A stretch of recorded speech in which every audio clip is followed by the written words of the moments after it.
पुरी श्रीमंदिर को आसी अनुध्यान करिसेंती प्रकाश मिश्र। ओडिशार पूर्वतन डीजीपी प्रकाश मिश्र को मुख्यमंत्री मोहन माझी परामर्शदाता नियुक्त पर श्रीमंदिर दर्शन करिसेंती। श्रीमंदिर मुख्य प्रशासक श्री अरविंद पाढ़ी आसी श्रीमंदिर भितर कार्यगुड़िक अनुध्यान करिसेंती। प्रकाश मिश्र कहते भक्त मान दर्शन निमंते किपरि व्यवस्था करिहेब। श्रीमंदिर चारि द्वार खोलिबा परठु भक्त मानकर जो भली गहली होउछि ताकू किभली शृंखलित करा जिवो ता उपरे प्रारंभिक आलोचना हेबो। मंदिर चारिद्वार खोलला पर भक्त मानकर संख्यार बहुत वृद्धि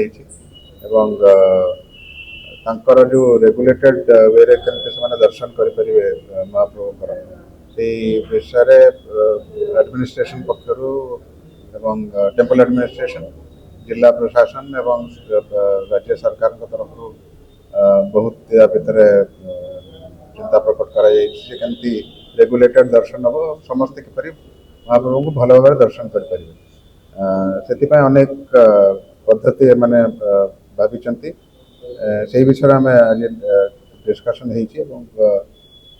कि प्रकार दर्शन करेले बेसी अल्प समय भितर बेसी श्रद्धालु केमती प्रभु को दर्शन करें विषय आम चिंता व्यक्त कलु।